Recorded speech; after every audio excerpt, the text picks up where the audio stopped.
Hello and good tidings to all. Happy New Year, everyone. And we're running the show on Tuesday. On Sunday instead of Tuesday. We're going to be back to our regular time next week. Next week, we actually have a couple of executive producers from Project Blue Book, the History Channel series. That's going to be finished on. That's going to be wrapped up in the first hour. In the second hour, we're going to have Ted Rowe from Hawaii. He's going to be on. Should be a great show next week. Tonight, I'm pretty excited about it. It's a different kind of show than we normally do. We may touch, I hope we do touch on the UFO topic, but mostly we're going to be focusing on Star Trek. Now, Star Trek had a huge impact on myself and my friends when I was growing up. I don't recall the original series actually, but I did catch, I think every day after school, I caught the reruns, maybe a few years after. I'm not sure exactly what years, but I also had friends that were into it, so we talked a lot about it. And I just loved I loved the original series, and I'm going to be honest with you, I've loved the original series, and I've loved the Star Trek movies that have come out, but I've never got into the other generations of Star Trek. But that's just my own preferences. But anyway, I'm excited about the show. Our guests, we have Marc Cushman and Vic Mignogna, and I hope I pronounced that right. And Marc is an author and Los Angeles-based screenwriter and director. And his television assignments include scripts for Star Trek: The Next Generation. Oh, sorry about that, what I just said a few minutes ago. Beyond Belief, Fact or Fiction. That's okay. And The Diagnosis Murder. He's also, we're going to be talking about this, the I Spy, A History of the Groundbreaking Television Series, and the definitive examinations of making of the original Star Trek series.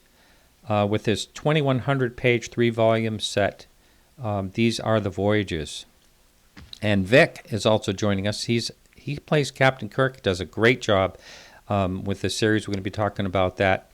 And he's been a voice actor for more than 300 animated series and video games.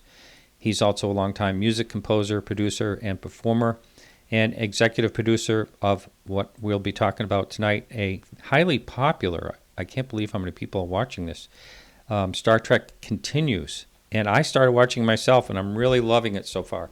Welcome to the show, both of you. Thank you so much. Thank you. So I don't even know where to begin. I mean, I'm just really excited that you could both join us. But let's talk about, I don't know who wants to start it, but let's talk about what got you interested in the series Star Trek to begin with. I mean, you're obviously huge fans, both of you. I don't know who wants to start. Well, I'm older, so I'll go first because I did catch it on NBC, and Vic was still in the cradle. I was about 10 years old and started watching it during the reruns of the first season on NBC, and continued through the rest of the series, and then caught up on the ones I had missed on syndication. And it hooked me right away. I was the last kid in school to see it because I lived on a dairy farm in Oregon, and we were surrounded by mountains. And the NBC affiliate from Portland, Channel 8, only came in during the summer months. It would fizzle in, and it'd be a little bit of a snowy picture, but you could see it. And so all the kids were raving about this show called Star Trek. And I'll tell you, something that really got me is one day I was in there, and the teacher, Mrs. Ruff, but she was actually very nice, it was a Thursday night, and she started to tell us what the homework assignment was going to be, and there was this collective moan across the room. And she said, I know, it's Star Trek night. Okay, no homework. And I thought, I don't know what this Star Trek is, but I like it. And everyone was telling me about it, and it sounded great. I was still watching Lost in Space and Voyage Beyond Sea because those are the channels we could get. And the first one I caught was Devil in the Dark, the one about the Horta. I caught about half of it before the channel fizzled out. So I was kind of just straining to see this show over those summer months, and then finally got to see it starting in the second season. And it hooked me right away because I noticed something about it. Even at that young age, I knew I wanted to be a writer, and writer for TV. And and it was better written than any of the other shows. And I thought, this is amazing. The dialogue was crisper. The themes were stronger. It was just it had such more impact on me than the other shows I was watching, especially the Irwin Allen shows. And I found out later why, after I met Gene Roddenberry and interviewed him for a local LA TV station program, and then came back and pitched to him for Next Generation with the episode Sarek, which he bought. And I asked him, I said, I love that book, The Making of Star Trek, which you guys wrote while the show was in production, and it mostly focuses on the pilots and trying to get the show up and running. I said, and it's filled with memos. Did you keep all those memos from all the other episodes? And he said, yeah, we got about 45 boxes, which is thousands, tens of thousands of memos and production reports and budgets and everything else. It didn't have the Nielsen ratings, so we had to license those from AC Nielsen for every single episode. But anyway, he invited me to go ahead and do these books. And he was my first interview, and then he plugged me into Dorothy Fontana and John D.F. Black and Bob Justman and on, and then the cast members and guest stars and crew members. And I just interviewed them for years, knowing one day I would get around to this, but I was so busy doing screenwriting that I didn't have time to do this giant project. It was supposed to be one book. But with all these memos, and then when my publisher licensed all the Nielsen ratings, and we found out that there was so much folklore out there about Star Trek. And with the ratings, the show did much better than we'd ever been told. Everybody, even today, you'll say Star Trek was a failure on NBC. No, it was not. It quite often won its time slot, especially during the first season on Thursday night. It was NBC's top-rated Thursday night show. They moved it to Fridays. It was their top-rated Friday night show, and they tried to cancel it. And they got 1 million people who wrote in, either by letters or petitions. So they renewed it and put it in the death slot, Fridays from 10 to 11. And the first episode, right out of the gate for the third season, Spock's Brain, not a good one, but it's the one NBC wanted to lead off with, won its time slot against Judd for the Defense, which had won an Emmy the previous year for Best Dramatic Series, and the 2-hour premiere episode of Hawaii Five-0, which ran for 12 years. Now, the ratings did come down during that third year in that terrible, terrible time slot, but it was still the network's strongest rated show on that night for quite a ways. So it's not true about the ratings. So why did they cancel it? It's all in the memos. Every episode was a fight with the network. Gene Roddenberry wanted to tell stories that had never been told on TV before. He wanted to talk about Vietnam, sexism, racism, religion, and these memos that are in the books that anybody can read show the battles over every single episode, and you've also got the ratings reports and a lot of other stuff right from the files that disprove so much of the folklore about the original series. Wow, that is so amazing. I had no idea. I actually have seen what you're talking about, the memos and things like that, because I was my real life, I'm a fine arts and estate appraiser, and I did the appraisal for the estate of Merv Griffin, and I saw his notes all over Sonny and Cher show and things like that, and it was more fascinating than anything else is to see what they were thinking as they were doing, going along. Well, in the battles they had to fight, the networks were so restrictive about what an entertainment show could do in prime time and the subjects that were taboo. And Star Trek was crossing the barrier with everything. The first interracial kiss. That's right. The miniskirt. It was the first time America saw a miniskirt, and so many other things. And so it was just too hot for the network. It was too sexy. It was too hot. It was too controversial. They were trying to talk Irwin Allen into doing a show for NBC because he had Lost in Space on CBS and Voyage to Bomb Sea and Time Tunnel and Land of the Giants on NBC, and on ABC. And so when they tried to cancel Star Trek after the second year, they contacted Irwin and said, come in and do a sci-fi show for us and we'll give you Star Trek's time slot. But then they got all those protest letters. And I can guarantee you, Vic did not write one of them. He was still too young. So I'll kick it over to Vic, because he discovered the show when you did, Martin, in the 1970s in reruns. I think that's when it was, in the 1970s, because I'd come home from school and they would be, sometime in the afternoon, and but we were all talking about it at school. I don't remember talking about it when it was out, but anything's possible because I'm probably about the same age as you. All right, Vic, let's hear it.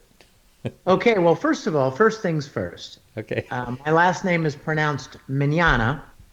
Mignogna. Almost like Mignogna, the morning, like see you tomorrow? tomorrow. And it's like, Yes. Yeah, okay. Yes. It's Italian, but it's pronounced like mañana. Okay. All right. And I wasn't in the Sorry about cradle. that. No worries. I wasn't in the cradle, Mark, but I was probably close to it. I was about 7 years old when the show was canceled in '69, and it was early '70s, like '71, maybe '72, when I discovered the show. I was about 9 or 10. My mom and I had just moved into an apartment by ourselves, and we had very little furniture.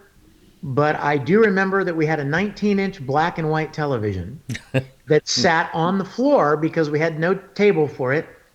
And I would come home every day after school and lay on the floor and watch this show.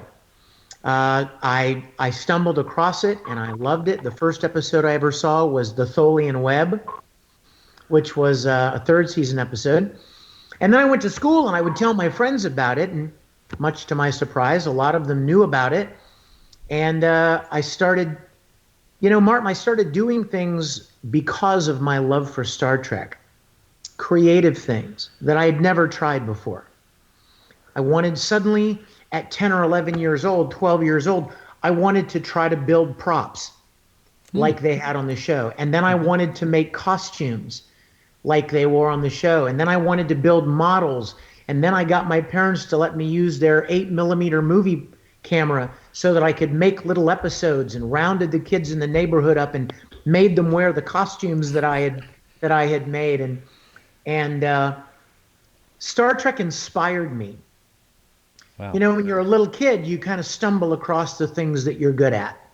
As you grow older, you come across things and you try something for the first time and you're like, wow, I'm actually pretty good at this. You didn't know until that moment when something in your life inspired you. And for me, Star Trek was that thing. So now fast forward several decades, and I'd been a lifelong fan. And then about 6 years ago, maybe 7 now, I decided, even though there were a lot of fan productions out there, they all missed on different levels, whether it was the storytelling or the writing or the acting or the lighting or the sets or the edit or the music or anything. So many different areas of production. And I thought to myself, I majored in film in college, and I've studied a lot about production. I've been acting since I was 10 years old, incidentally, because of Star Trek. I started auditioning for school plays because I loved Star Trek and I wanted to do what Bill Shatner and Leonard Nimoy were doing. And so I decided to take all of those skills that I'd been working on and developing over the decades and maybe make an episode of Star Trek the way I remember it and do it as good as I could to pay tribute, just to honor that show. So I made the first episode. I rounded a bunch of friends up who also happen to be very gifted artists in their different fields of production, whether it be makeup or sound or lighting or camera. And we made an episode. I self-funded it. We built the studio and recreated all the sets. And we made an episode called Pilgrim of Eternity, which was a sequel to an original series episode called Whom. Your listeners remember that episode. And we actually got Mike Forrest, who played Apollo 40 years previously, to reprise his role as Apollo. We made this one episode not knowing how anyone would respond, whether they would like it or not. Star Trek fans are a pretty particular bunch, as I'm sure you probably know.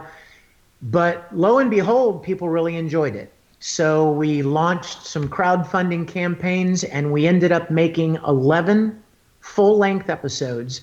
As I told you before we came on the air, everyone is better than the last.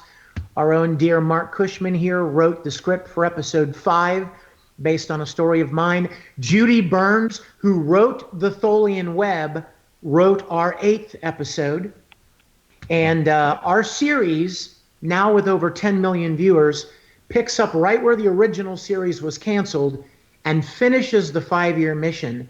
And we tell stories that explain how the Enterprise ends up in dry dock, how it finishes the 5-year mission, why Captain Kirk is an admiral and accepts promotion, why is Spock back on Vulcan. We leave everybody right where they were when the motion picture begins. It is a perfect filler between the original series and the motion picture.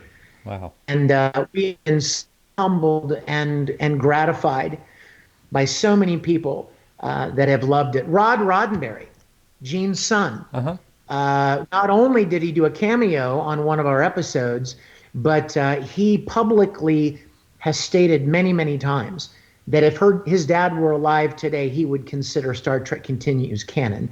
And Rod himself does consider it canon. So we've been very fortunate to have a great deal of enthusiasm around our series. Wow. Well, and not only that, I introduced Vic to John D.F. Black, who was the associate producer on the original first season of the original show. And he's the one who wrote the line Space, the Final Frontier, and he wrote the classic episode The Naked Time, which won a Hugo Award. And John sat in as a story editor on Star Trek Continues as well, and I did too, to give Vic notes on the scripts and make sure that this thing was what would be, which Vic would have done anyway, but we pitched in and helped as the best we could, and to make it be like the 4th, 5th season of the original Star Trek. And I think he's done an astonishing job. It's anybody out there who hasn't seen it, go to StarTrekContinues.com and watch a couple episodes, and you'll feel like you're getting those shows that we weren't given after NBC canceled the series. Yeah, I agree. I'm in the 3rd episode now, and I wondered when I saw Apollo if that was the original actor. Yes, he's quite an iconic. I mean, he's a great actor. Really takes the scenes. Kind of dominates the scenes because he's that good. But yeah, and you know what, Martin? We've had many guest stars from many different iconic TV series. We've had people from Doctor Who. We've had actors from Buck Rogers, The Incredible Hulk, Star Wars, The Expanse, Buffy, Farscape. We've had a lot of great guest stars throughout it, and even Star Trek. John Delancey from Star Trek Next Generation was a guest star on one of our episodes as well. Wow. Now I got to tell you, the set is just incredible. This looks like really high budget to me. How did you said you did this through fundraising? I can't even imagine you could build. No, we didn't build the sets through fundraising. What happened with the sets was this. I helped another fan production make an episode of their series, and we kind of became friends, and they had built a portion of the bridge. Mm-hmm. And when I decided that I wanted to make an episode of my own, I rented a facility down the street from where their bridge was, a much larger facility, and I had them. They agreed to move their bridge to the new facility, and then we all pooled our resources, whether it was labor or money or materials, and we built the whole rest of the soundstage. It's absolutely extraordinary. In fact, you know what? I would be remiss not to tell you, Martin, and to tell your listeners and your viewers. The man that took over the studio after we finished our series, Ray Tessie, makes it available for people to come and enjoy, to come and walk through the soundstage. You'll feel like you're 10 years old again, walking through the original Enterprise. It is euphoric. Where is it located? It's in Kingsland, Georgia. You fly into Jacksonville, Florida. But if you missed everything else that is said, neutralzonestudios.com. There is listed on that site open house dates where you can go and take a tour of the studio, sit in the captain's chair, step up on the transporter platform. And I love those sets so much because I helped build them and helped create them. I go down there myself personally and give people tours of the studio. Oh, so really? I'll be Wow. down there. I'll be down there on January 18th, coming up very soon. There'll be another open house in February and March. So we built the entire soundstage based on original floor plans. So what you're seeing on our series is, I would dare say, it's within inches Isn't of that amazing? the original soundstage. Well, I got to tell you, I actually touched the carpet that was in the original series. I was at I was in L.A. at a auction house that handles like things from props and things from different series and movies, and they had at the time he had Marilyn Monroe's subway dress. I believe it sold for 600,000 or maybe even more. Maybe it was 2 million, or I can't even remember. But anyway, I saw rolled up when I was there. I was talking to Joe. I can't remember his last name, Magdalena or something like that. And I saw this rolled up jagged carpet, and I just pointed to it and I said, "What's that?" Anyway, because it was among a bunch of Star Trek things. And he said, "Oh, that's the original carpet from the original series from the bridge." Oh my goodness. So I followed up, and it sold for $11,000. So someone had to have it. Oh yeah. Yeah. But it's an amazing job you did with the sets. So really, really nice job. Well, I would encourage you and anyone else who's a Star Trek fan, it's like dying and going to heaven. I got to tell you, there is nothing quite like it. And I don't know if you know this or not, Martin, but all of the rooms are connected to that bending corridor. They're all connected to the corridor. In other words, once you step into the corridor at one end and start walking down the corridor, you're on the ship. You can walk right into sick bay, right into the transporter room, right into the briefing room, right into the captain's quarters, climb the Jeffries tube. All of it is connected, so you feel like you're actually there. It is an amazing thing to see. And if you go to StarTrekContinues.com and you click on one of the tabs across the top on the word About, you'll find a 3D virtual tour of the studio where you can actually use arrow keys on your computer to cursor through and walk through and look all around and be able to see the studio. Wow. We're going into a break here in just a couple of minutes, but have either one of you ever watched I have a friend, Roger Nygaard, and he made a documentary called Trekkies. Did you ever see that? Oh, yes.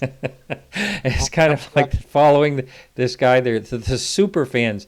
Now, you mentioned earlier, have either one of you had encounters with a super fan that just... Absolutely. In fact, I'll let you in on a little something, Martin. There was a young man that was in Trekkies who was the young boy who was really the super fan, named Gabe Kerner. He was the one that outfitted his family's van to look like the shuttlecraft, and he was such a hardcore fan. Well, he grew up to become a special effects CGI guy, and he actually did some work on Star Trek Continues. Oh my God. Yes, we've certainly encountered a lot of super fans. And we got just a minute here. Mark, how about yourself? Have you had any encounters with super fans that, I mean, they can, people can actually troll you these days when it comes to this subject, and I'm sure they do. Oh, yeah, good and bad. Yeah. And, one, Gerald Gurian is, I think, the biggest collector of Star Trek props anywhere. And including the film trims from the editing room floors from the original series. And when I did my 3-volume set, These Are the Voyages, Gerald contributed a lot of the pictures that are in these books, which were outtakes or alternate takes and things like that. So as you're reading about the making of the episode, you've got these pictures in there of those particular scenes that we're talking about, things of that nature. And they're just terrific people. And when you look at all the technology that's come out of Star Trek, the inventions like the communicator and everything else, the communicator became the cell phone, and Spock's computer became the internet and the PC. And it was kids watching the show who grew up and said, why can't we have that? And invented that stuff. So even people who aren't fans of Star Trek, their lives have been impacted by Star Trek. Absolutely. Yeah, I wanted to get into that. All right, we're going to go into the break. All right, this is Martin Willis. I have oh my God, I hope I say his name right. We have Mignogna. Like tomorrow Marc in Spanish. Cushman and Vic Mignogna. And we're going to be right back. I did it. Right after these messages. All right, we are back, and we are talking Star Trek. Mark, I want you, if you would, to go into the topic of these are the voyages, and what kind of undertaking, as far as the amount of time and years and effort, did you have to put into that? Oh, it was massive. Just like for Vic when he did the audiobook that's out now, which is 28 hours long and has a cast of 80 plus people. So he went through a great deal of work creating that audiobook, which is based on my books. That's why it took me so long to do it, because I first met Gene Roddenberry in 1982. When I interviewed him, and then again in 1989, I think, is when I pitched Sarek to him. And so I started collecting all these materials that he gave me access to at that point, tens of thousands of memos, production reports, everything. And we got the Nielsen ratings, as I mentioned, and I'd been interviewing. So I interviewed people over a period of 20 years, knowing that one day I was going to write these books as soon as I had time, because I knew they were just going to be a huge job. And it was supposed to be one book, but it was just too much material, so we did one book for each season and a chapter for each episode. That's 10, 15, sometimes 20 pages long, like for The City on the Edge of Forever, because there were so many memos and so much back and forth over the writing of that script and then the production and so on. So as you're collecting all that material, you're going, oh my God, this is going to take years to do. Well, it did. It took about a year per book once I actually started writing and putting all this material together. And so it was 20 years of research in my spare time and then 3 full years of writing to do these 3 books. And they came out 1 year apart, each one of them. And how have they been received by I want to say, the real hardcore Trekkies? Incredibly. They've sold well, and we get letters all the time from people on how much they love them. But what really means a lot to me is the actual participants of Star Trek. I mean, Dorothy Fontana, she read all 3 of the books to give me notes to make sure I didn't get anything wrong. So DC Fontana is giving me notes. I'm putting her notes into the books on every script they made and so forth. And Bob Justman was giving me notes on the books, and John D.F. Black was giving me notes on the books. Gene had passed away at that point. Wasn't able to get these done in time for him to see, but Rod loves the books, and Rod did the prologue for the audiobook. So all of them. Leonard Nimoy called me and said, wow. Yeah, and his quote was great because it just sounded like Spock on the phone. And he said, Mark, these books the research is astounding. And it was like Spock saying it. And Harlan Ellison called and blew me away because I don't think Harlan's ever complimented anybody. He's such a difficult person he's so critical of other people's work. And he wrote, of course, the classic episode City on the Edge of Forever. And he called me up, and I saw his name appear on my phone, and it was like, oh, God, because we just mailed him a copy of the book. And his interviews are in there with everybody else's. And I said, hi, Harlan, thinking he was just going to rip me to pieces.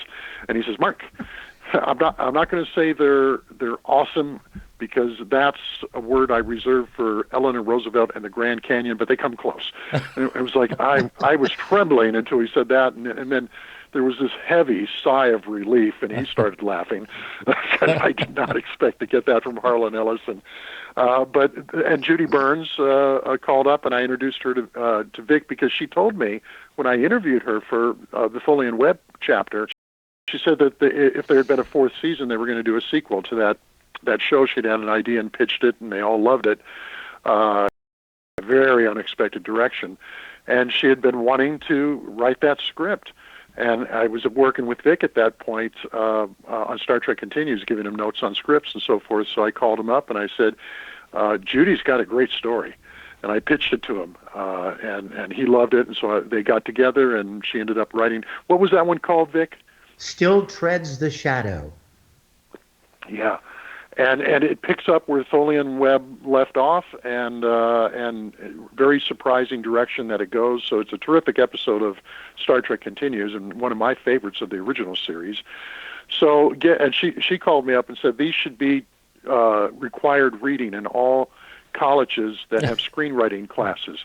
Because when you read these things and you see the memos from Roddenberry and from NBC on every episode, including ones that never got made from a lot of very famous science fiction writers, that they just couldn't afford to produce, or they were too edgy for television at that time.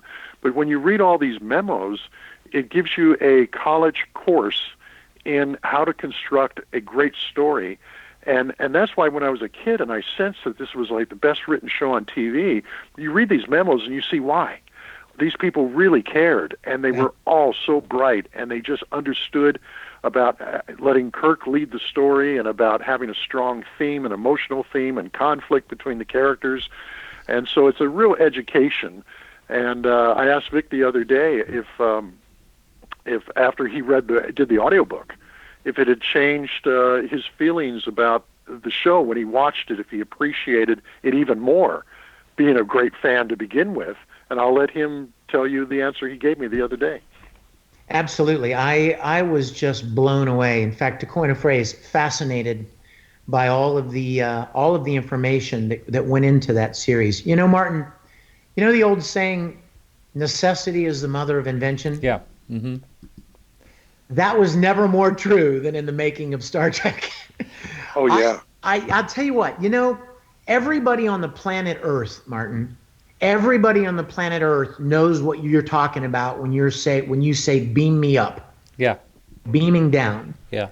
And yet, when I read these books, I learned for the first time, do you know how they came up with the idea for the transporter, Martin? No, I've heard a lot of different things, but not about that one. Let me tell you what it was. They couldn't afford to have the ship land on a planet every week. It just was, it was financially impossible to do the special effects required to make this giant ship land on a planet every week. Mm-hmm. So they came up with this idea where they could somehow get from the ship to the planet. They literally were just, you know, frantic to figure something out, and they needed to come up with a reason, with a way to save costs. And now the things that they came up with, and when you read the book, or better yet, listen to the book, when you listen to the book, what you find is that they came up with all of these iconic things and some of these amazing stories that we all remember so well, almost out of necessity, and originating ideas that are now part of our everyday vernacular. I was absolutely blown away by what it took for them to create each of these episodes.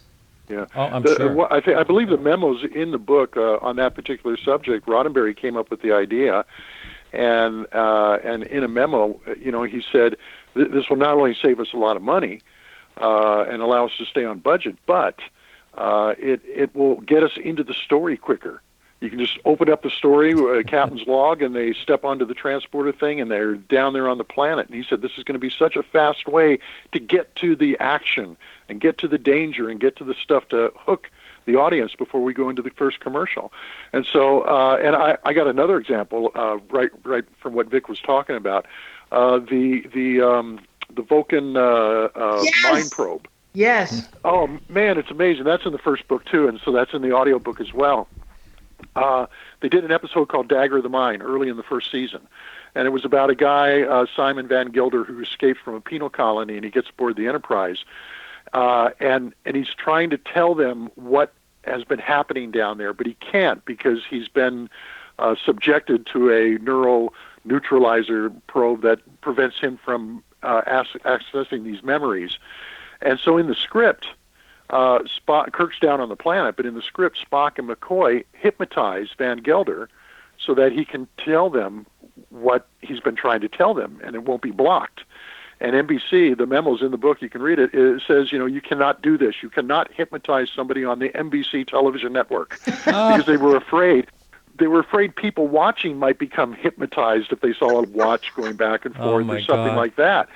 And Roddenberry wrote back to Stan Robertson at NBC, and he says, listen, we need to do this to make this story work.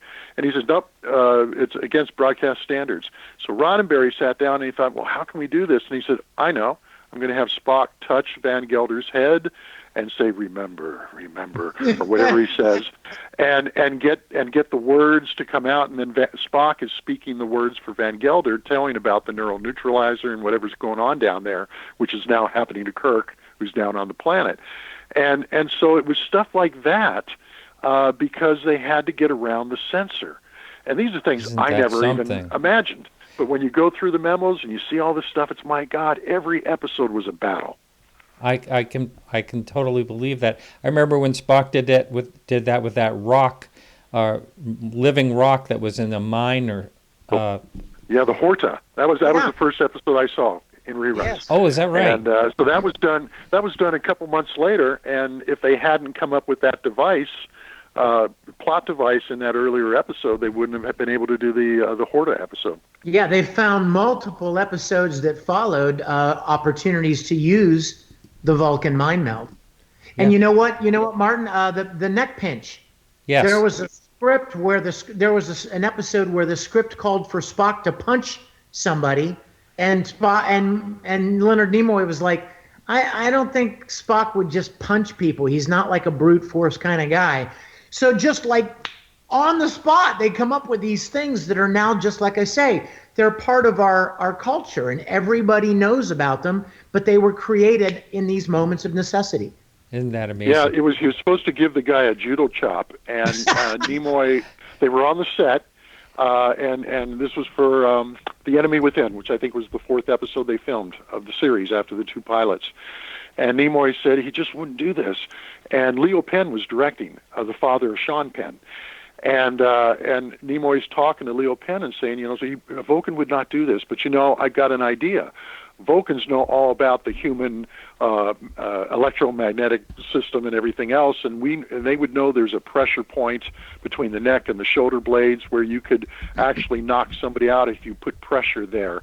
And Leo Penn says, "Oh, really?" And he says, "Oh, yeah, it works." And he said, "Hey, Bill," and Shatner was on the set, but hadn't heard what they were even talking about. He says, "Bill, come over here." And so Shatner walks over and he says, "I was telling Leo about the Vulcan neck pinch, and he doesn't believe it, so I want to show him how it works. Do you mind if I do it to you?" And Shatner says, "No, go ahead." And Nimoy reaches over and squeezes his neck, and Shatner, without even knowing, this is how fast Bill Shatner is, without even knowing what the whole thing was about, but he caught on. He rolls his eyes up into his head, and he just collapses to the floor. Beautiful. And Leo Penn is, "Oh, that's incredible. Are you okay, Mr. Shatner? Are you all right?" He's kind of a little groggy, but he says, yeah, I'm okay. And they help him up. And he says, "Oh, we got to do this." And so they filmed it that way. Well, the next day, Roddenberry and Bob Justman and John D.F. Black are in dailies watching the footage. And they see that. And there's a memo in the book for that episode where Gene Roddenberry writes Leonard Nimoy a letter and just tears him to pieces over it, politely but professionally, and says, "You can never do this again. You don't know what we're writing for the next episode or the episode about that. You can't change a script like that after it's been approved by the network." Oh. And this letter goes on for about a page and a half, and he's just bringing Leonard Nimoy to task. And then the last line says, "But we're going to keep this, and we're going to start putting in scripts." Sincerely, Gene Roddenberry. Wow, amazing. I feel like I could talk about this forever and ever, and it's just so amazing. But one of the things I want to talk about right now, if it's all right with both of you, is the actors. To, I think, our great luck, I saw the first pilot, and it's with a different actor, not William Shatner. Jeffrey Hunter. Yeah, and I think William Shatner did a much better job. They all did.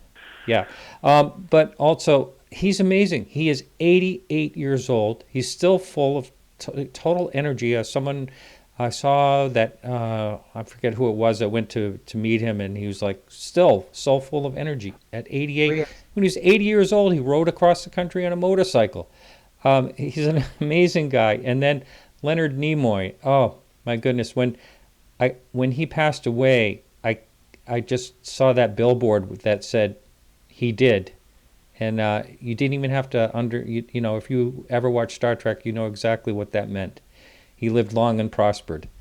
And Yeah. yeah, that must have been really exciting to talk to him. I've always thought, and there was a documentary out about his life I thought was fascinating.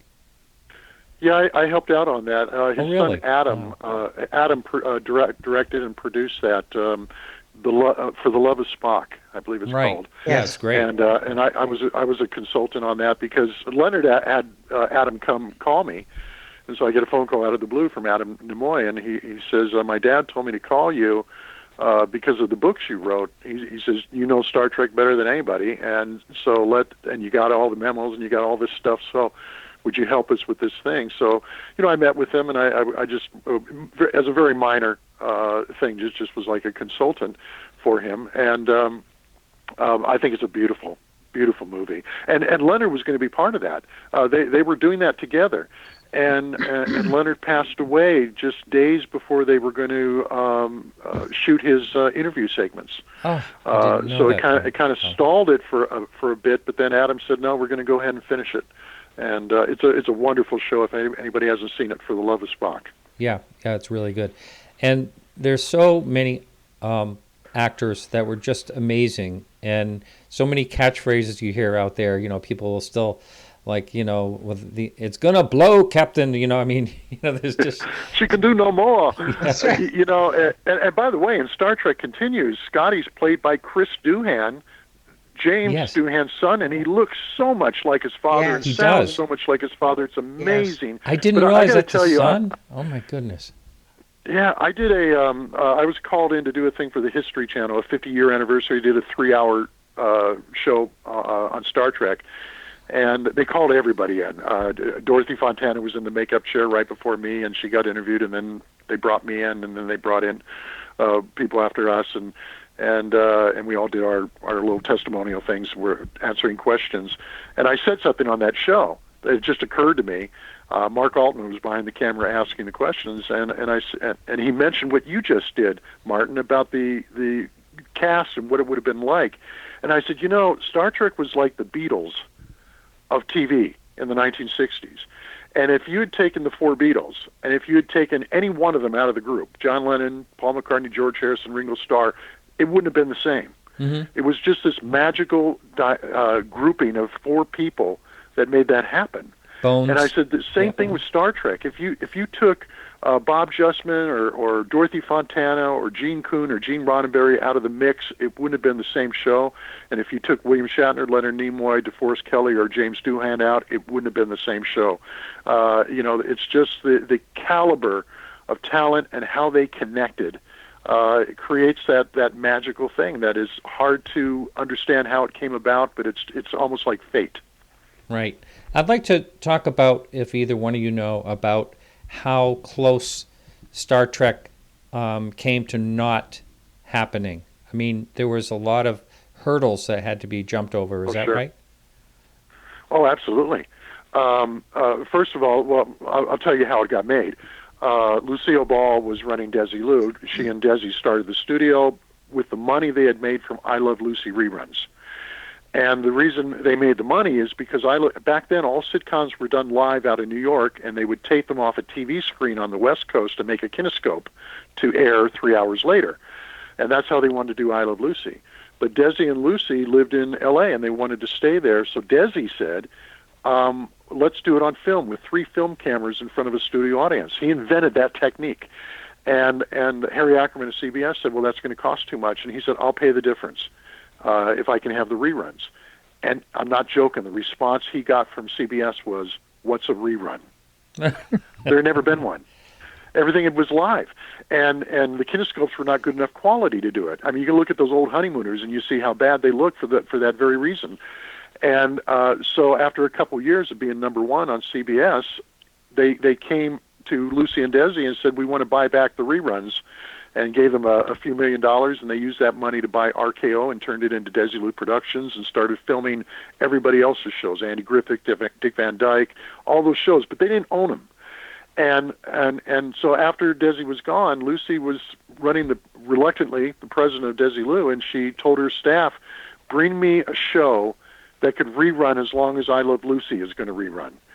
And they brought her Star Trek, Herb Solow. and Oscar Katz brought her Star Trek, and she believed in it, and she was the champion. And her board of directors, even after NBC ordered a pilot, tried to talk her out of making it. And that was the one you mentioned, Martin, with Jeffrey Hunter. And they rejected it as being too cerebral, but they ordered another pilot, which had never happened before. And that first pilot cost $700,000, wow. which was just unheard Huge. of in those days. Mm-hmm. And so they did the second one, Where No Man Has Gone Before, which cost about $500,000. And Desi Lu had to put up half the money. NBC put up half the money, and then NBC said, "We'll take it." And they put in an order for 16 episodes, which back then was half a season. And again, the board of directors tried to talk Lucy out of doing it. They said it's going to bankrupt the studio, and she went with it anyway. Well, it Wow. did bankrupt the studio, and halfway through the second season, she had to sell Desi Lu to Paramount. And the first thing they did was they cut the budget to Star Trek. And Bob Justman, there's a memo in the third season book where he says, we're trying to do half a science fiction movie a week on the budget of a radio show. And that's why the third season isn't quite as good, generally speaking, as the first two.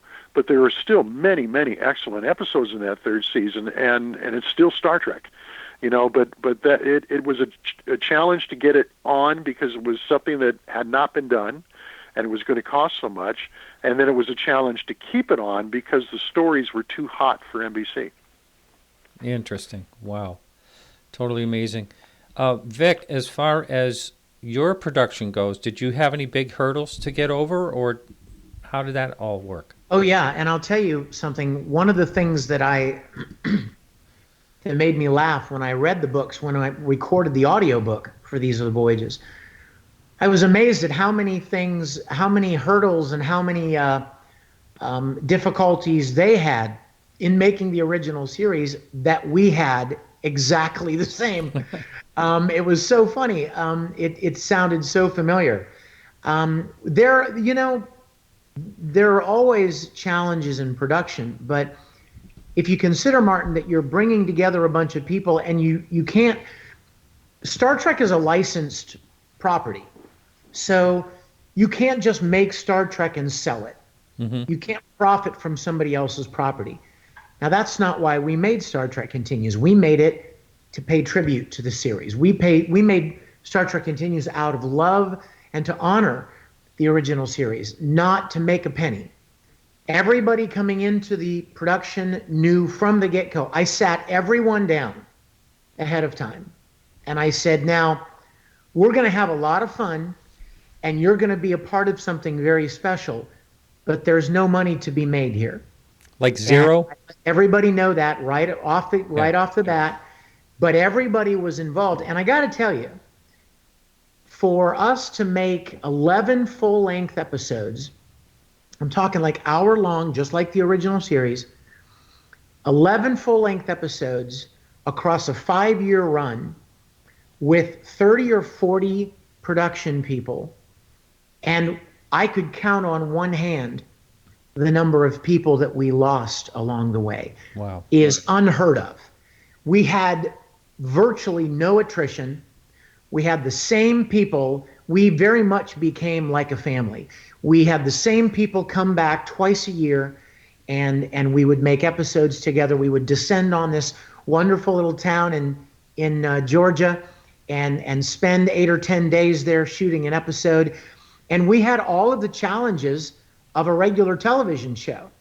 And the funny thing was that you're not paying people tons of money, so you don't have any leverage. You know what I mean? Mm-hmm. You can't say, I'm going to dock your pay, or I'm going to fire you and hire somebody else. You are basically at the mercy of the goodwill of everybody involved, the actors, the production people, everyone. You're hoping that they are as committed to this project as you are. And fortunately, they all were. And even though we did have a lot of challenges, we overcame them very much in the same way the original series production team did. And I'm so proud of everyone that worked on Star Trek Continues. Yeah. I can't wait to watch it. I mean, I'm in the third episode and I'm hooked. I can't wait for you to watch it. Like I told you, everyone just gets better and better and better. Yeah. And you do an excellent Captain Kirk. by the way. Thank you. You look a little bit like him. Well, you know, Like what? William. I love Bill Shatner so much, and Captain Kirk was a role model to me. I mean, like I mentioned earlier in your show, my mom and I moved into an apartment by ourselves. My dad was gone, and there was this guy on this show. Mm-hmm. He was handsome and strong and brave, and he went on these adventures, and he protected his friends, and Captain Kirk very much became a father figure to me. So when it came time to start this series and to play that character, it was a little scary because I wanted it so much to be good. I wanted so much to pay Shatner and Star Trek the tribute and the honor that they were due. So it was a big challenge. But the last thing I ever wanted would be for anyone to think that I was doing some kind of a satire, some kind of a parody of Kirk, like a lot of comedians will do the you don't know, that kind of thing. Yeah. Well, Now, what about the hesitation? You're not doing it. well, you know what? I'll tell you. Let me answer that. Here's what I will tell you about that, Martin. Whenever we would shoot an episode, I would take the first AD, the assistant director, I would take him aside and I would say, now listen, Scott, his name was Scotty Whitehurst. Scotty, if you see me doing too much Shatner, let me know. Huh. If I do too much, just let me know. And he did. And we would shoot a scene, and he would pull me aside occasionally, and he would say, there was a little too much that in there. And I'd be like, okay, let's do it again. So my goal was to make people feel like they were watching the same characters, but not a parody of those characters, not a satire of those characters.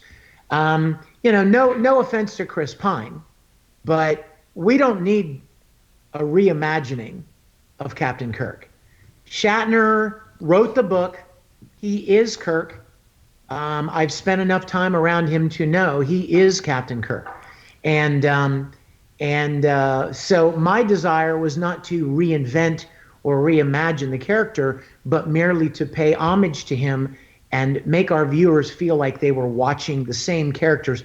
Sure, their faces were a little different, and it's been 50 years, but most of our fans say that after 10 minutes, they feel like they're watching episodes that were locked in a vault somewhere for 50 years. Yeah, that's what and the feeling is. Imagine a better compliment than that. Yeah, I agree with that comment.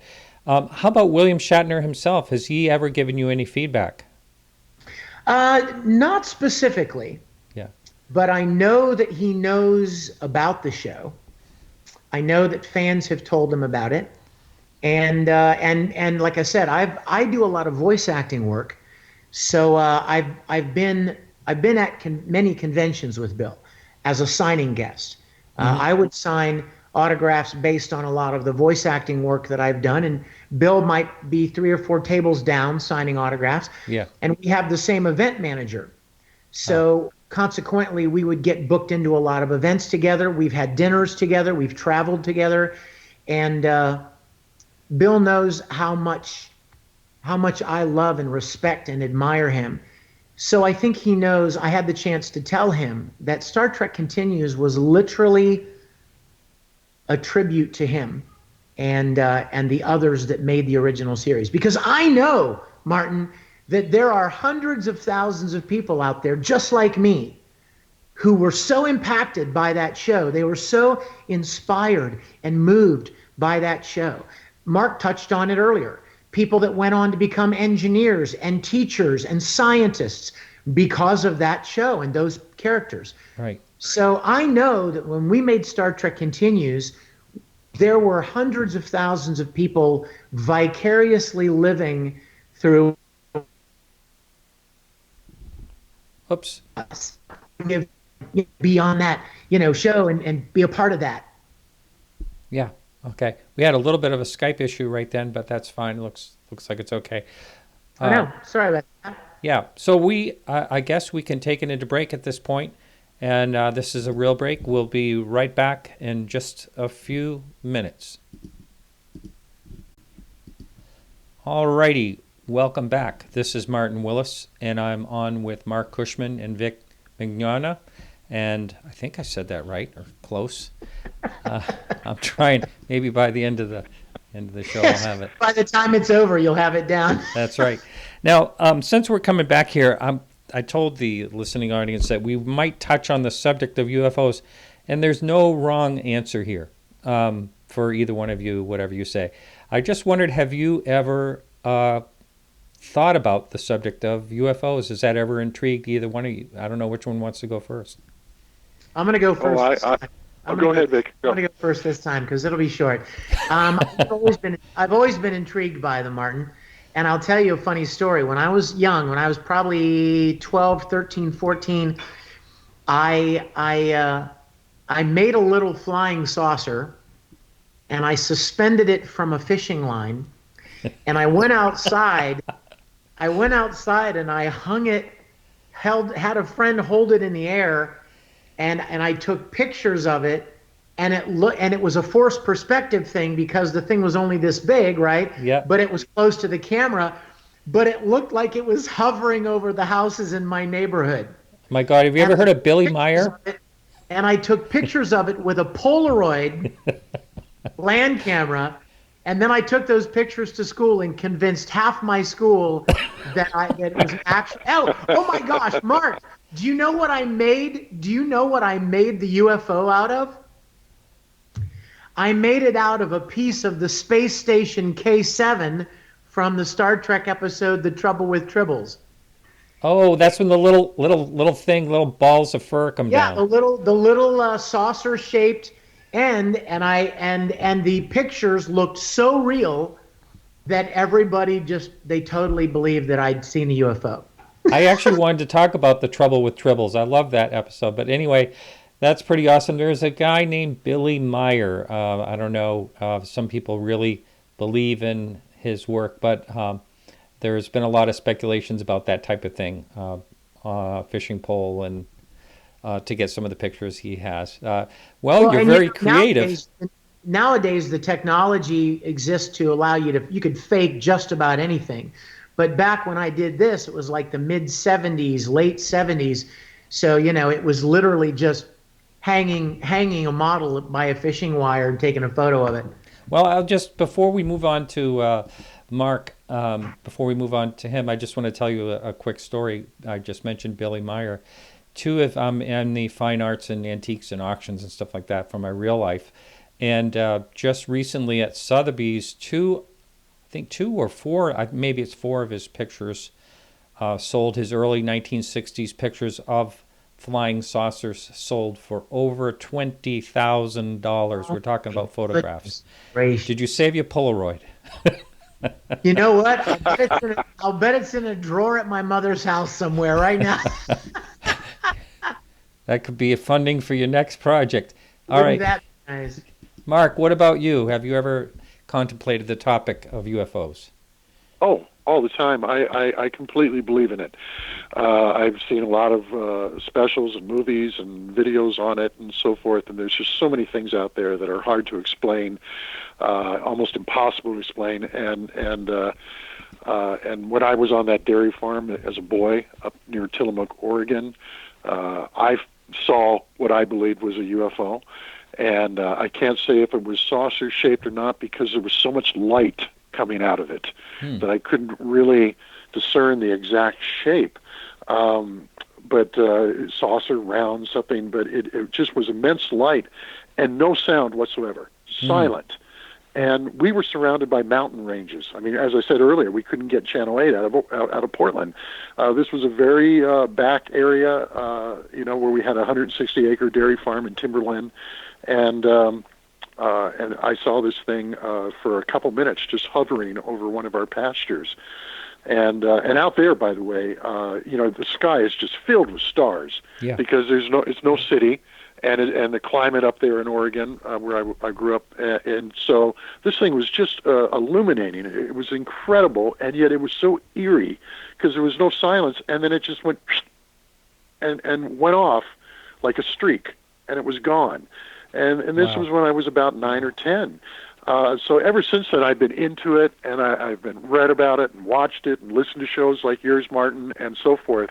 And when you look at, we were talking about Star Trek, when Gene submitted the original proposal for the series to Desilu and then to NBC, the first page or two is just mathematical equations of the probability of planets out there that could have life on them, and if only one out of a billion supports life, and if only one out of a billion of those has life that evolves to intelligence, there would still be 20 million billion planets that could have life.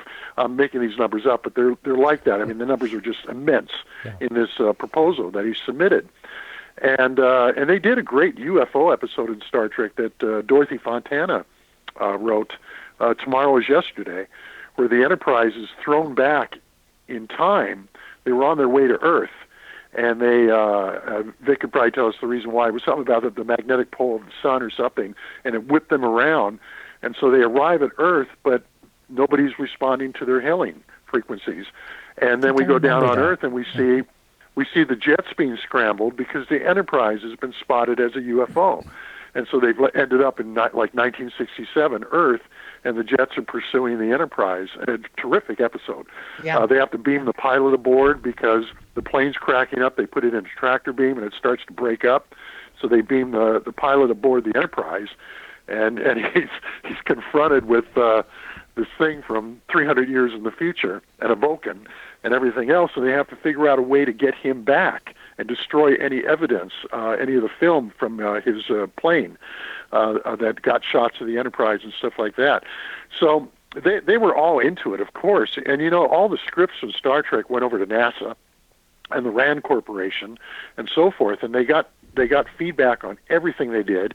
And Gene Roddenberry said, "Look, I'm not asking that the stuff we do is probable, but I want to know that everything we do in this show is possible." And so all that stuff went through, and again, you see a lot of those memos and those notes in the books as well.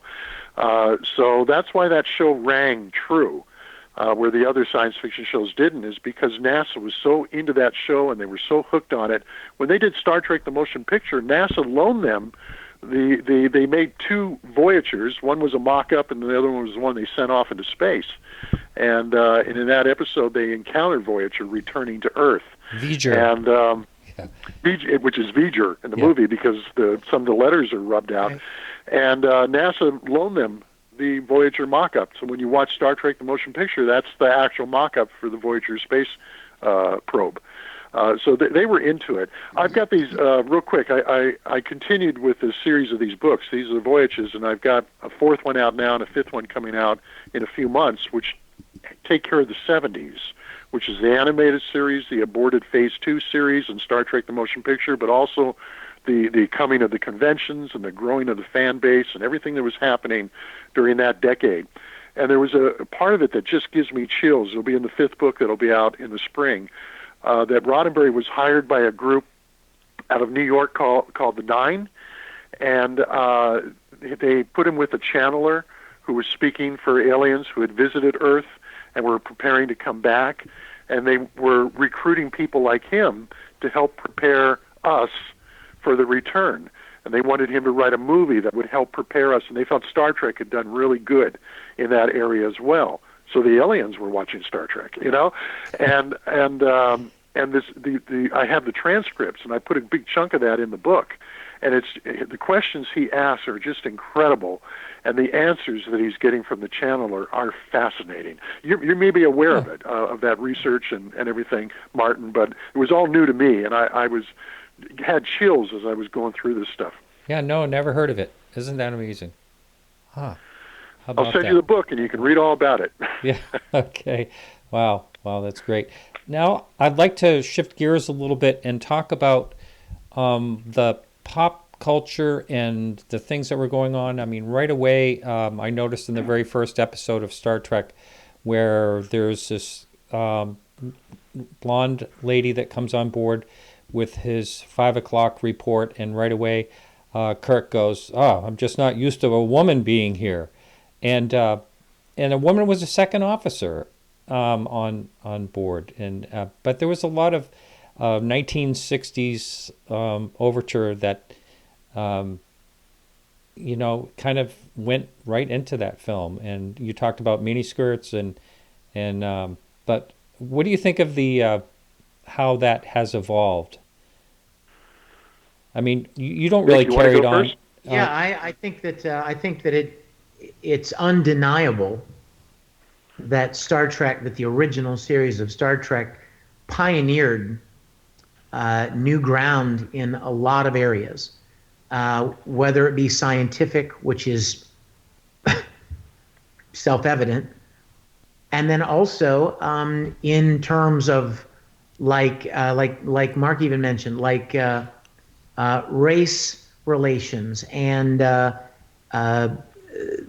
gender, male female roles and things like that. I think the original series did a great deal to move the dial forward, so to speak, in presenting new ideas and breaking some stereotypes and molds of the time. Yeah. And I cover a lot of this in the books as well, because I have to. What these books do is they take you back in time. You're not reading about what happened back there. You're going back, because when you see these memos all put together, cut together, sections and everything, you feel like you're sitting in a room listening to Stan Robertson from NBC and Gene Roddenberry and Gene Kuhn and Dorothy Fontana and Bob Justman, all sitting around talking about this week's episode that we're about to produce and the script and everything else. So you're in the room, you're a fly on the wall, watching the show being created and watching the show through its lifespan. And so out of all that, some of the things that I can share with you just quickly is in the first pilot, which you had noted, Martin, starred Jeffrey Hunter as Captain Pike. First of all, they wanted William Shatner, but he was not available. He was the top of the list. Oh. And they just knew he was the guy. Roddenberry knew Shatner was the guy. But Bill Shatner was doing For the People, a TV series that he had on CBS. And after they did the first pilot, Jeffrey Hunter backed out because he was under contract to do 5 seasons if the pilot sold, but NBC rejected it and ordered a second pilot. And that was a loophole for him to get out because he was offered a movie role. So he said, I'm going to go do that instead. And right at that moment, Bill Shatner's series got canceled. And Roddenberry called Shatner, and he flew out, and he showed him the pilot, and Shatner said, he's playing the character a little too mellow, a little too intellectually mellow, and I think a captain of this ship has to be a really ambitious guy to get to that position, and he has to have that energy that you would follow him into anything. And so Shatner brought, like Vic was saying, Shatner really kind of co-created the character of Kirk. But in the first pilot, the second in charge of the Enterprise was number 1, who was a female. But NBC felt that maybe the audience won't be ready for this. So they made Spock second in charge. We couldn't have a woman, but we could have a Vulcan. Yeah, Mark, I remember something from your book that you wrote, Mark. In the book, you wrote how NBC basically called Roddenberry and they said, you can have the pointed ear guy or you can have the woman, but you can't have both. They had a lot. They had a lot of concerns. Yeah, they said we'll let you keep one of them, but not both of them. And Roddenberry now, and I know Mark was probably going to tell you this, and I'm sorry for stealing your thunder, Mark, but the number 1, the woman from the original pilot was Gene Roddenberry's wife, Majel Barrett. And in the book, it explains how Roddenberry felt so strongly about keeping the Spock character that he had to tell his wife that her character was going to be gone. Did they stay married? Yes. They actually were not married at that point. She became Gene's second Yeah, she became his second wife, but she was his mistress at that moment. Yes. Well, okay. And he said, "I promise, I'll give you another role." And he created the role of Nurse Chapel for her, and she was also the voice of the Enterprise computer at the same time. So she had two roles in the series, but she didn't get the role that he wrote for her in the pilot. Yeah, NBC was worried about if the audience would be accepting of a female second in charge who, when the captain's in jeopardy, she's in charge of the ship. It was just a little ahead of the time there, and they were also worried about Spock's character. He looked too satanic, and they didn't think the Bible Belt especially would go for that character. And so they kind of told Gene, "We're not going to let you do both of these things. It's just, you're going to challenge the audience too much in two different ways. So you got to pick." And he said, "Well, I got to pick the Vulcan, and I'll take my lumps at home." but the miniskirt came from Grace Lee Whitney and Nichelle Nichols. They were supposed to be wearing slacks. And they both were dancers. They had great legs. They wanted to show the legs off. So they said, "Why can't we be wearing skirts?" And so they created the skirt outfit, and they were the ones who kept raising the hem, saying, it can't be a little higher. It'd be more comfortable. It'd be more practical if it was higher. And so that was America's first look at the miniskirt. But, to give your audience kind of a reference point, 1 year earlier, I Spy premiered, and that was the first show that had, and I did a book about that show too. That was the first show about a white and a black sharing equal billing in a TV show, and a non-stereotypical role for the black as well. And so the very next year, Star Trek goes on with an interracial cast, and women at controls too in the future. And so we can look at it now and say it's a little sexist, or it's not as politically correct as some people want everything to be now. But for 1966, when that show premiered, it was pushing the barriers in every direction that you can imagine. That makes sense. I can see that. Yeah. When you really reflect on the whole thing in general. What were some of the other kind of things that came out of Star Trek that you're aware of, either one of you? Well, I'll toss in a few, and Vic can tell you whatever I don't mention, what I forget. But the communicator is the obvious one, because the guy who invented the cell phone for Motorola based its design and its concept on Captain Kirk's flip-open communicator. Well, they all carry them on Star Trek. And Bill Gates and some of the other wizards who came up with the internet and the PCs and everything, they've made statements in the past about, they were kids watching Star Trek and thinking, geez, if I could only have all the information of the world at my fingertips, and why can't I have what Spock has? Another one, the minute I say this, it's going to pop into your head, Martin, and your audience as well, is Bluetooth. I mean, picture the bridge of the Enterprise. Uhura's got that Bluetooth in her ear, and Spock quite often has one too. The big chrome thing out of his ear. The first time we saw CDs, DVDs was on Star Trek. The first time we saw MRIs were on Star Trek. Automatic opening doors, where you didn't have to step on a mat like we had to in the 1960s, but they sensed you coming. All this stuff came from Star Trek. It's funny, I think most of our technology either comes from the military. Even the Frisbee came from the military. Either came from the military or came from Star Trek. And Star Trek was not copying the military. They were getting these ideas from guys from NASA. The military actually came down to Desilu in '67 when Star Trek was finishing up its first season and going into its second, and wanted to take pictures of the bridge and examine the bridge and everything else, because they thought that would be a great design for bridges on aircraft carriers and things of that nature. Wow. So they were coming to Star Trek to say, we want to copy what you're doing. Isn't that amazing? Also, what did I forget? also the bio beds.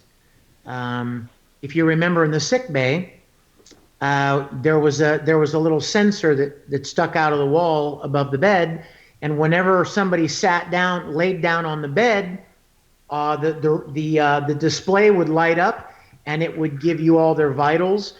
Well, I remember reading an article just maybe a year ago that technology has been developed now, or is in development, which is basically that same kind of a bio readout bed, and referencing Star Trek again. The data tapes that in Star Trek were just flat little square tapes. Well, 20 years later, they were floppy disks. Right. So yeah, they were way ahead of their time. And what about, the warp speed, warp drive? I mean, you hear that used so often today. That didn't, this is a real layman speaking here. That term was never used before Star Trek, or was it? No, I don't believe so. We saw it in a few movies like Forbidden Planet and some books from Heinlein and whatever. They would call it hyperdrive. And that's what they called it on Lost in Space, too, which premiered in '65, 1 year before Star Trek. It was hyperdrive. Warp, it's funny. Again, in these books, you see a lot of these memos from the scientists and so forth. I didn't use a lot of that because my publisher was saying these books are too big. We got to crunch them down.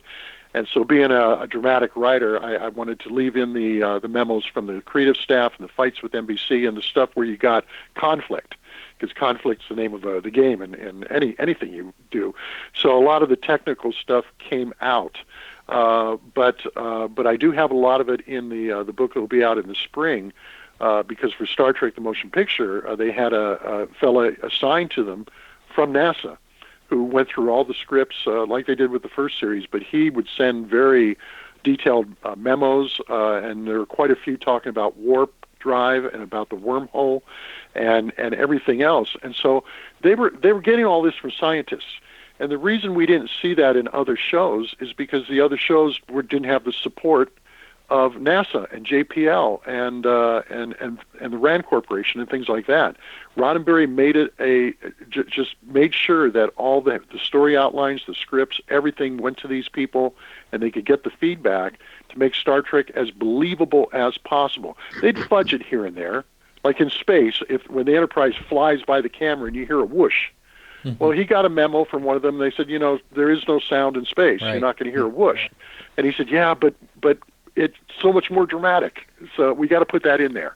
And but most of the stuff they did, the scientists looked at it and said, no, 300 years from now, we think that would absolutely be possible.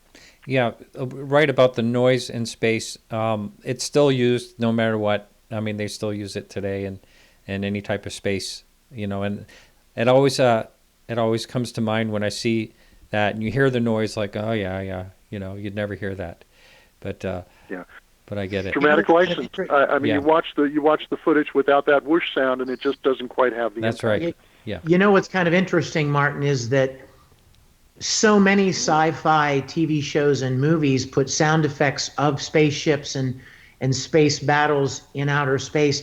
So many of them use sound that every once in a while a movie will come along and it will not. It will be dead silent in space, and it's actually kind of creepy because we are so used to hearing spaceships fly by and so used to seeing lasers and hearing laser beams firing in outer space that when a film comes along and goes, you know what, we're going to go dead silent whenever we're in outer space, it actually is dramatic because we're so used to the other way.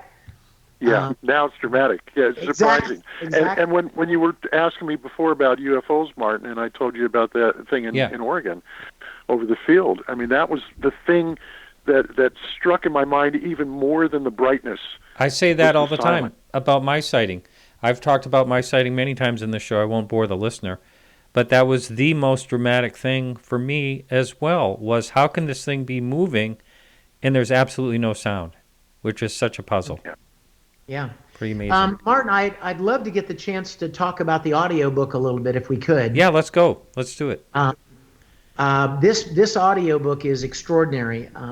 As you know, I'm sure you've listened to audiobooks before. Mm-hmm. They're usually one guy, right? There's usually one narrator doing the whole book. But when I was getting ready to attack this monstrous project, and as Mark mentioned, the books are very, very large, very long. I thought, well, there are hundreds of people that speak in this book, hundreds of people, and I didn't want to have to do all the different voices myself. And the more I thought about it, the more I thought, wouldn't it be really much more fun to listen to if we brought other people in to be the voice of Gene Roddenberry and the voice of Dorothy Fontana and the voice of Leonard Nimoy and all of the people, so that you as the listener would feel like you're actually sitting there listening to the actual people who did it tell you in their own words, their own memos and their own stories. We brought in people from the original series who were still alive. Dorothy Fontana came in and recorded her own excerpts. Joe D'Agosta, the casting director, came in. Clint Howard, Bobby Clark, people that were part of the original series came in. And then if some of the people were passed, like Leonard Nimoy had passed by this point, his son Adam came in and did his dad's excerpts, and Chris Doohan did his dad's excerpts. And then I brought in a lot of Star Trek Continues production crew and cast to be the voices of their counterparts. So like Jerry Finnerman was the director of photography for Star Trek. Well, Jerry Finnerman has passed away. And like nobody probably knows what Jerry Finnerman really sounded like anyway, because he wasn't an on-camera actor. Mm-hmm. So I had Matt Busey, our director of photography for Star Trek Continues, be the voice of the director of photography for Star Trek. And the way the audiobook has been produced, I'm the voice of the narrator and the voice of Mr. Shatner and the voice of a handful of small roles. But every time one of the major players, whether it's Oscar Katz or Herb Solo or Alexander Courage or Bob Justman, anytime they speak, you hear a different person speaking. And it makes you feel like you're literally sitting in a room with the creators of Star Trek, and they're telling you their stories in first person. Even the people that have read the book absolutely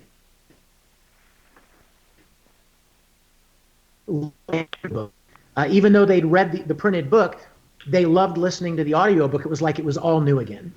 Isn't that something? Wow. And that sounds like an editing nightmare to me. Oh, it was. It was. And you know what? I mean, if I had done the book by myself, I probably could have read it and finished it in a couple of months at the most. But having this lame-brained idea to bring in all of these other people, like Mark told you early on, 80, Martin, 80 different people are in this book. For me, when I had that idea, I effectively quadrupled my workload. Oh, absolutely. And it took me a year to put it all together. A year. I wonder if anyone's ever put that kind of time in an audiobook before. I don't know, that might but be a lot. Record. You know what? It went as with Star Trek Continues. It went way beyond money, because for me it wasn't about how much money am I being paid for this. It was about, this is Star Trek. This is the thing that I loved since I was a little boy. This is the thing that I created a web series for. What a privilege to be a part of that series like this. So I spent the time and the effort willingly because of my love for the series. Wow. And we finally got him to read the book.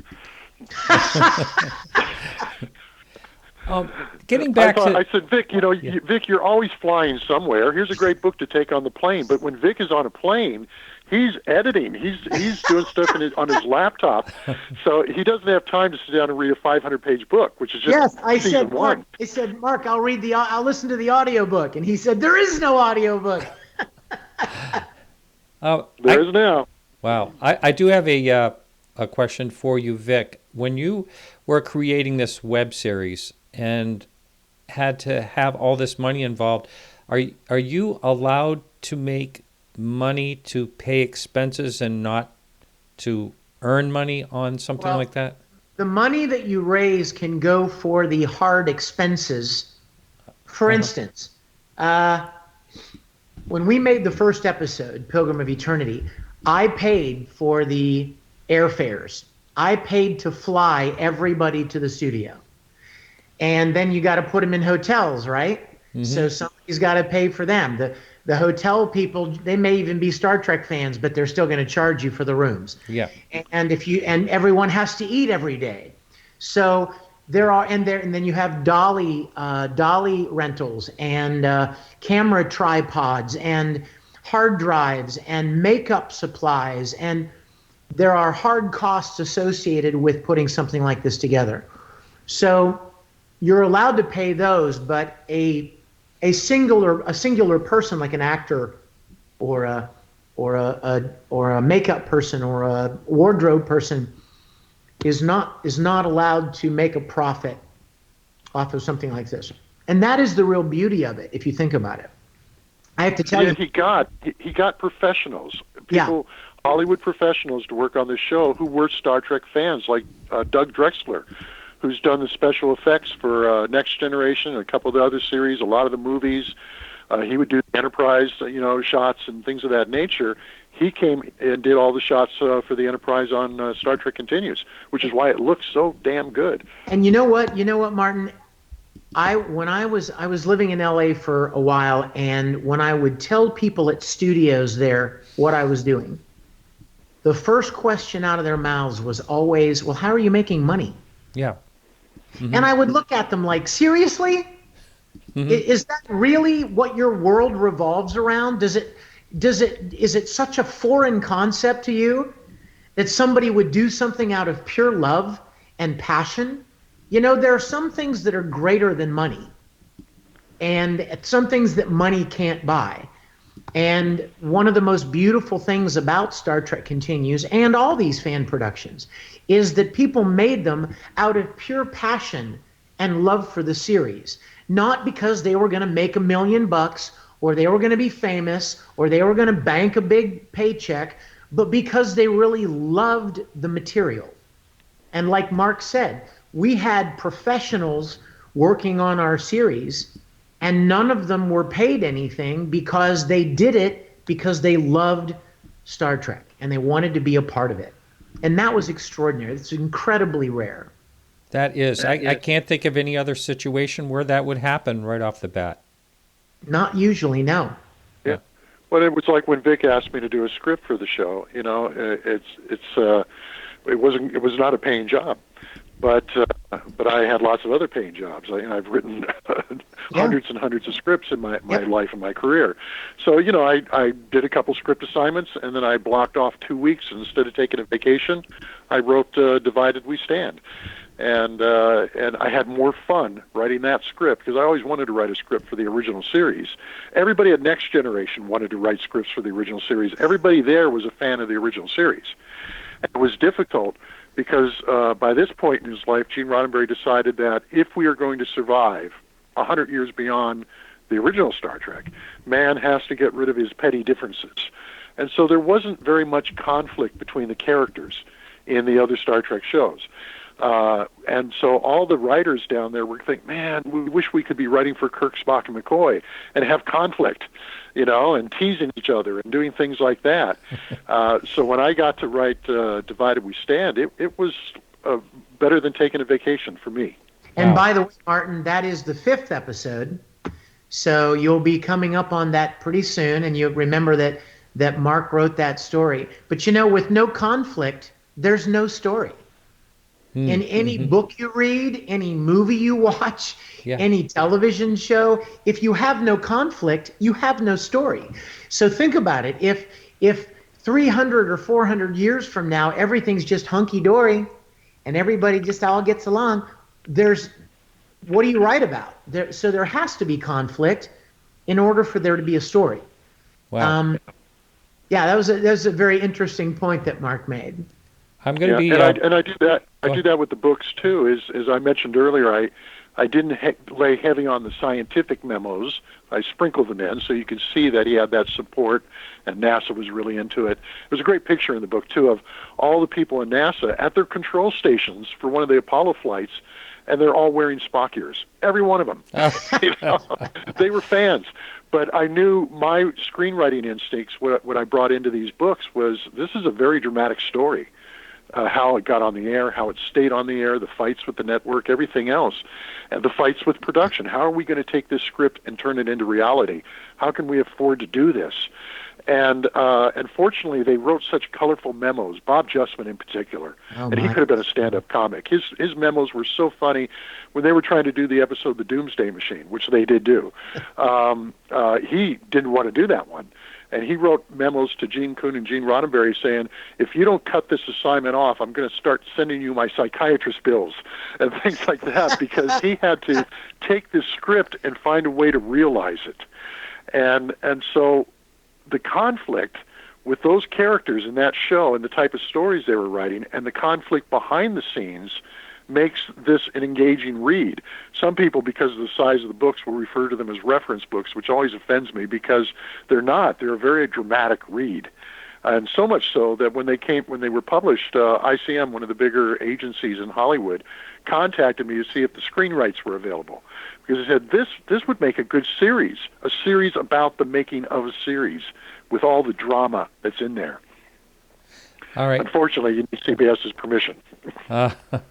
Well, I would like to be able to take calls now, if that's possible. Oh, great. I do not have a call screener. We're not live on the radio, so I don't have a call screener, so they'd be coming in live. So that number is up on the screen on YouTube, 603-967-4030.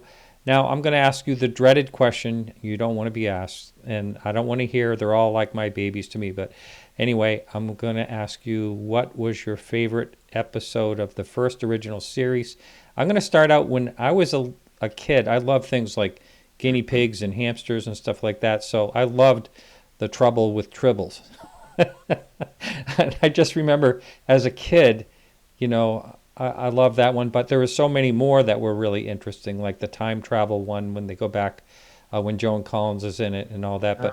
But I'm going to ask you the dreaded question. Can I say something about Trouble with Tribbles, Martin? Yeah, go ahead. David Gerald, when I interviewed him for the book, he told me that every episode of Star Trek had a strong theme, and the theme of that episode is overpopulation.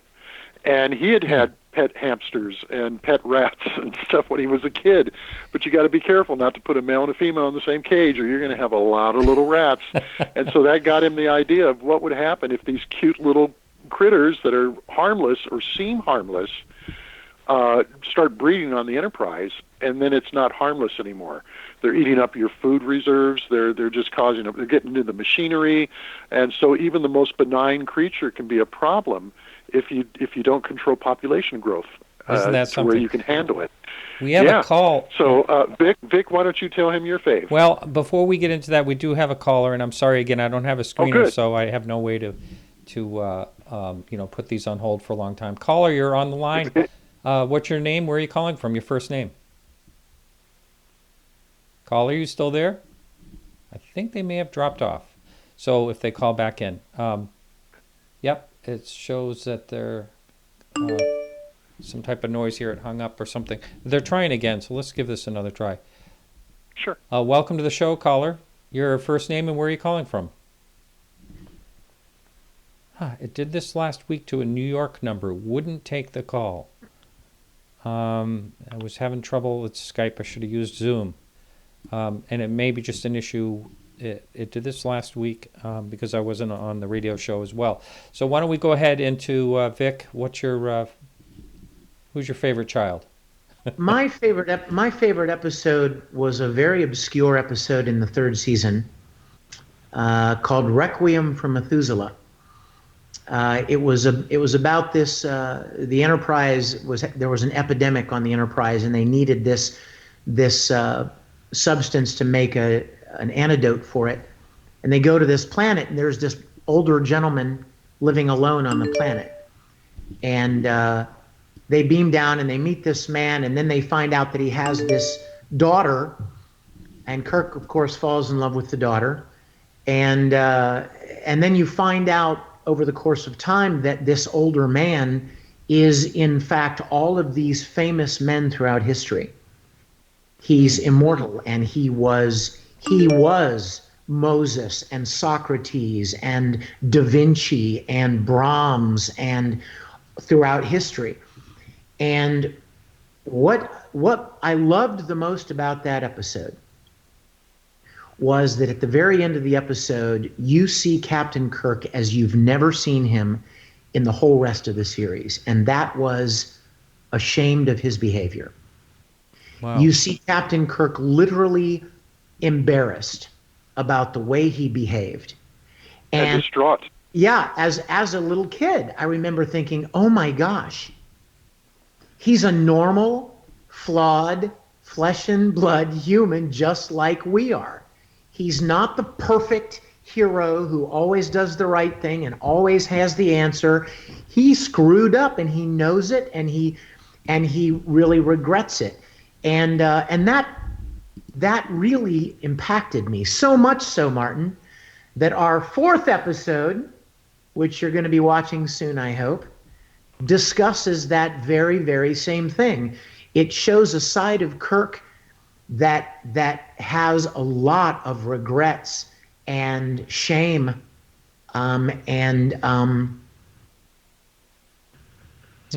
unfinished business with people from his past.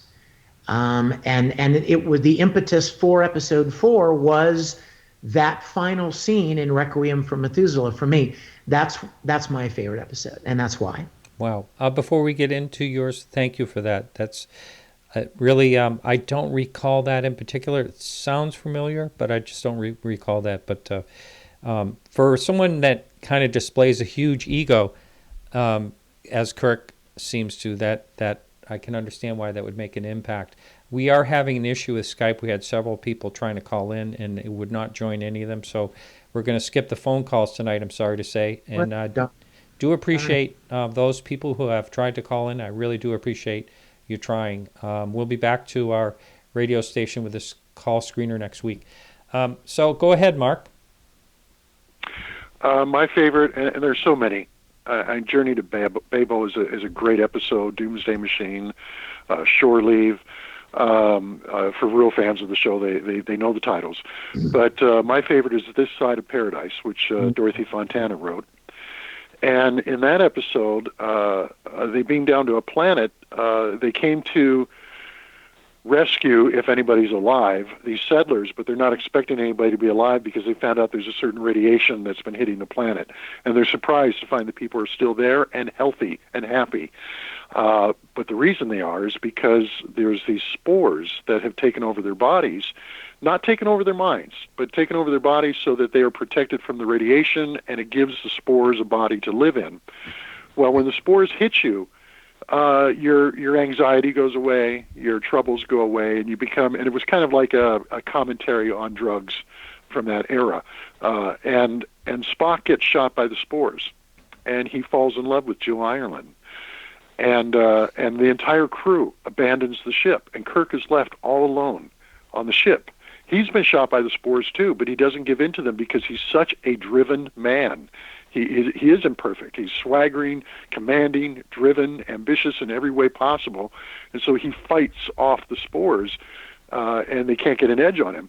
But he's got to get his crew back, and the person he needs the most is Spock, and he's the only one left on the ship who can beam Spock back. So he figures he's got to find a way to get Spock angry so that he can get rid of the spores through anger, which is the thing that kept Kirk from being subjected to them. And so he does it, and there's a fight in the transporter room and everything else. But at the end of the episode, it's so poignant because Spock looks sad. And Kirk looks at him and says, are you okay? And he says, Captain, for the first time in my life, I was happy. Wow. And, oh, Jesus. I mean, I just got a little crack on my voice when I tried to say the line because it's so emotional. It's a great Kirk story, losing his entire crew, and he says, I never realized how big this ship was. He's recording a captain's log, and he's all alone on his ship.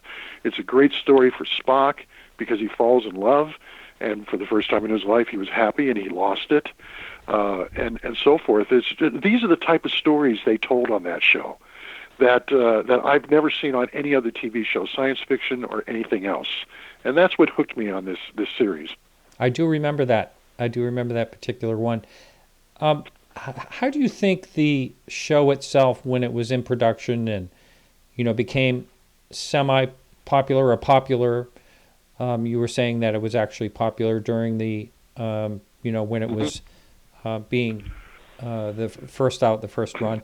But how did it affect the people's lives, the actors' lives, as far as everyday life? Did you ever find any of that out? Immensely. Oh, sure, because I interviewed them, but also I have the memos, and even they were writing memos. Nimoy would write a lot of letters to Roddenberry about episodes they were getting ready to film and things of that nature. And but it had an audience of between 15 and 20 million people a week on NBC. Amazing. The first episode that aired on the network had a rating of an audience share of 47.5%. 47.5% of the TVs in America were watching Star Trek that night. Does that sound like a failure? That's incredible. They didn't all do that well, but quite often, as I said, it'd be winning its time slot. So they had like 20 million people a week watching that thing. It became even more popular in the 70s, running 5 nights a week in every city across America, where it was beating network shows and so forth. And also in the new book, you read about NBC trying to get it back 2 years after they canceled it. And Paramount won't give it back to them because they've destroyed all the sets. They've given the Enterprise to the Smithsonian Institute, the 12-foot model. And they're thinking, if you don't give us a 2-year commitment, we're not going to rebuild all this stuff. And that was what was keeping it off TV in the 1970s, which none of us knew about. But Nimoy was the most affected because he had, and everybody told me this. And Vic, you got a story you got to tell. I'll be done in a second, and I'll throw it over to you if we have time. But Nimoy had to play this character who was blocking his emotions, and every actor I interviewed, all the guest stars, everybody who would come through the show would say the same thing, that he would be so friendly and everything, but in makeup, the minute they started putting the makeup on, he just became Spock. Oh. And you could not get him to smile or laugh. They were always trying, and there are a few pictures in my books and a few that you might find on the internet where you see Spock with a big grin on his face, because Shatner in particular was always trying to get Nimoy to laugh, always trying to crack him up. But he became that character. And after the show was over, the first series, he wrote a book called I Am Not Spock, which is not a put-down on the show at all, like the title makes you think. Yeah. Mm-hmm. He's talking about what he learned from that character, and for the rest of his life, and he told me this as well, for the rest of his life, he would have conversations with himself. If he was ever wondering what should I do, he would without speaking, in his mind, he would say, Spock, what do you think I should do here? Oh my God. And then Spock would say, well, Leonard, I think you should do this. So it became another side of his personality, which he kept into him for the rest of his life and utilized for the rest of his life. But Vic, you got to tell the story about, you hear George Takei always taking shots at Shatner and stuff like that. And then after Vic did the audiobook, which got him to read the book, and he saw all these interviews I did with all these guest actors and even the regular cast, and even Takei back then, what he had to say, and so forth. Vic, share that story with what you told William Shatner. Yeah. As I was reading the book, I was really struck by how just everybody, Martin, everybody in the book talked about how extraordinary Shatner was. They talked about what a great actor that he was. They talked about how affable he was, that when they were on set, he was so full of energy, and he would crack people up and make jokes and make you feel so at home. And then the cameras would roll, and he would be right there with Captain Kirk. But he would come up with ideas, and he would bounce around and demonstrate ideas. Even guest stars talk about in Shore Leave, when he fought the character Finnegan, who was a friend of his from his academy days. Mark interviewed the actor who played Finnegan, and he talked about how Shatner and he choreographed this fight. And Shatner, who's the star of the show, and this other guy is just an episodic actor, a day player, and Shatner choreographed certain fight moves so that the other guy would get more screen time. And there were so many stories where everybody that talked about Shatner talked about what a consummate professional he was, and how great he was, and funny and energetic and supportive. So about a year and a half ago, I was signing autographs at a convention, Florida SuperCon, actually. And I was in the green room, and Bill came in. He was signing that weekend as well. Bill and Gary, our manager, came in, and the two of them sat down at a table. And I walked over and I sat down beside Bill, and I put my arm on his shoulder and I said, I'd like to tell you a story that I think will really encourage you. And Bill looked at me and said, do I look like I need encouragement, Vic? Sounds like something he'd say. And I said, no. But he said, I'm just kidding. And I said, let me tell you, I'm reading this audiobook. And I said, I want you to know that everybody that was interviewed for this book, the guest stars, crew people, other actors, production people, all talked about how amazing you were, how kind, how funny, how supportive, how energetic, how brilliant you were. And I said, so now in today's period where there are people kind of rewriting stories, you know what I mean, and taking shots at him, and there's some conflict and rivalry between some of the actors. I said, I just thought that would encourage you, Bill, to know that the dozens and dozens of people that I read about who worked with you in this series all had nothing but the most glowing things to say about you. And he turned to me and he put his arm on my shoulder and he said, that does encourage me, Vic. Thank you. Thank you for telling me that. He said, after all, a lot of the things that have been said over the years, that really means a lot to me. Wow. And it was really a great privilege to be able to tell him. And again, this is a man who created, a father figure and a role model for me when I was young. And to be able to tell him what an impact he had on all of the people around him that he worked with, the other actors and the production people. It was a real privilege to share that with him. That's amazing. Now, I know Leonard Nimoy, in one of this series episodes, he had a virus or something and then became like human, was crying, and then all of a sudden his fan mail increased like 10 times or something like that. Yeah. People saw him as a human. The Naked Time. Of course, that's in the book as well, because every episode has a chapter, and that's an episode called The Naked Time, as Vic just said, which was written by my friend John D.F. Black, who we just lost this last year. And he, the week after that aired, and that was the 4th episode they aired of the series. It was shot, it was maybe the 6th or 7th shot, but the others weren't ready to put on because special effects were delaying them. And the network was nervous about putting that on as the 4th episode because in the story, everybody gets this virus, and it makes them become uninhibited. So Sulu is running around the Enterprise with a saber because he always kind of thought of himself as a swashbuckler, right. and he's chasing crewmen, and people are just kind of, it's a part of their character, but they're not holding it in. And Spock gets affected by it, and he realizes he's been affected, but as a Vulcan, he doesn't want anybody to see him not be unemotional. And so he goes into the briefing room by himself, and he sits down in a chair, and he just starts sobbing. And Kirk comes in and finds him, and he just looks up at Kirk, and he says, my mother, I was never able to tell her that I loved her, and very strong. Again, the material was just amazing. Yeah. And the very next week, thousands and thousands of letters were pouring in, that this character that NBC was so worried about, but America would not take to. People fell in love with this character. And then the memos, you see them in the book, start coming from NBC, and they start saying, hey, let's give Spock more stuff to do.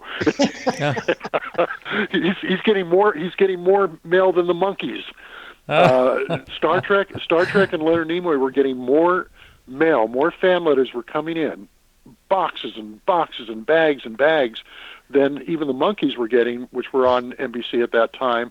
So Star Trek was getting more mail than any other show on television. Wow, isn't that amazing? I had no idea of that part of it. And as far as typecasting, you think of Leonard Nimoy. He didn't do a lot after that. He did, there were certain things he was in. Always great, very fine actor.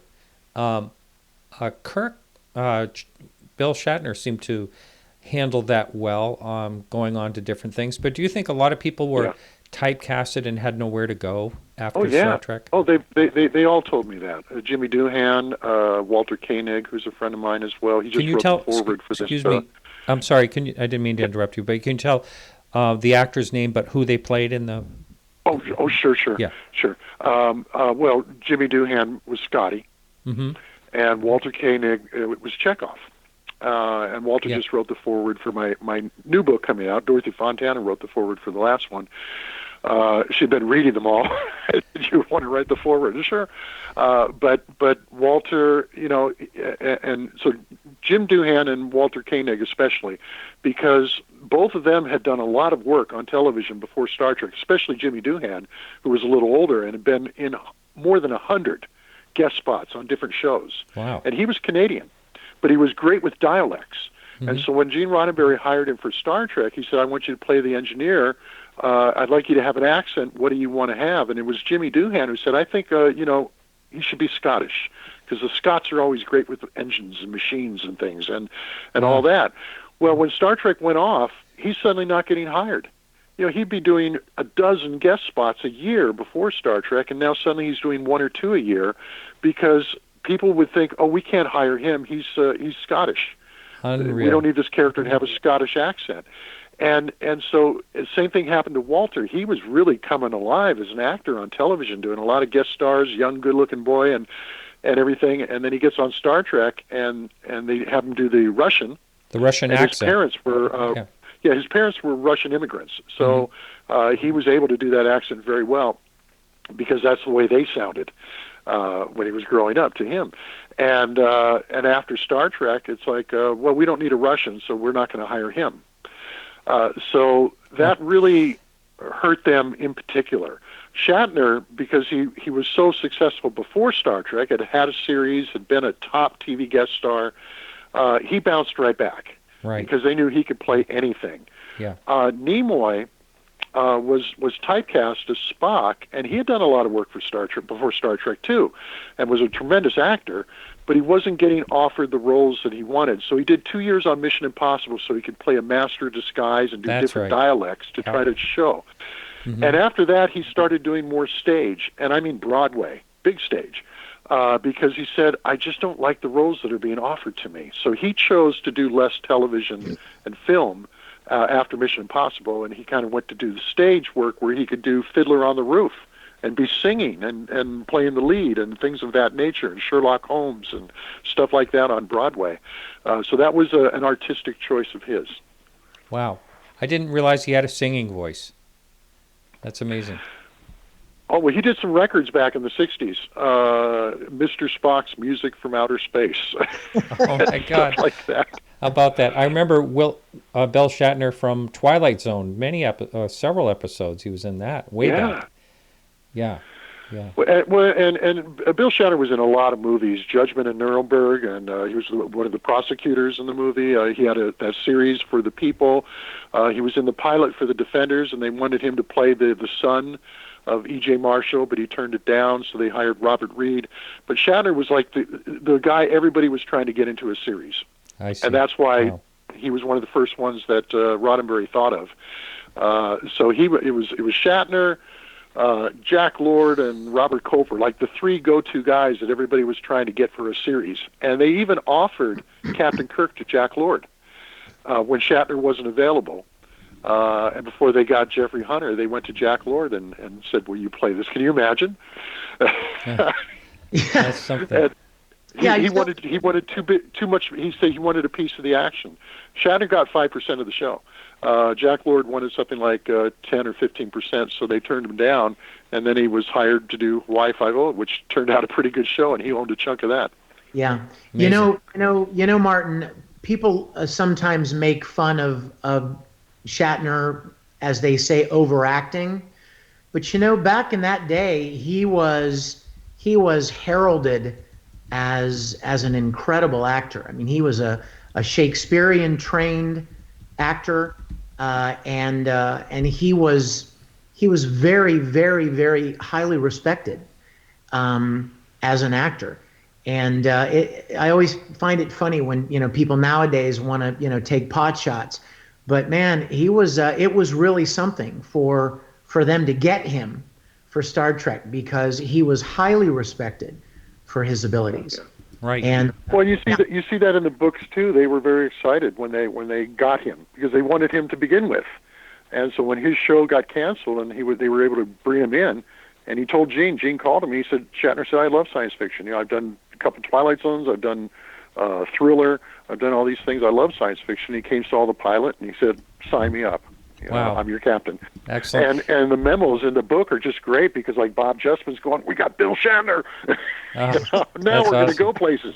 Well, we are out of time, so I'd like for one at a time. We'll start with you, Mark. If you would just give out all your information so people can connect with, to get to the book and all that. You betcha.